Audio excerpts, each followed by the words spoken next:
কালকে সকাল ভোর 4টায় আমি চট্টগ্রাম যাব অফিসের কাজে। আচ্ছা ঠিক আছে। তুমি আবার এত সকালে রান্না করতে যাও না। কেন?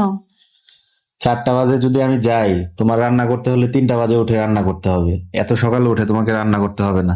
সমস্যা নাই, আমি রান্না করতে পারবো। এমনিতেই বাবুর জন্য রাতে ঘুমাইতে পারো না, এত সকালে উঠে তুমি রান্না করবা, তাহলে আমি খাবার খাবো না, নিয়েও যাবো না, কথাটা যেন মনে থাকে। আচ্ছা ঠিক আছে, ঘুমাও, রান্না করবো না। শুয়ে পড়ো।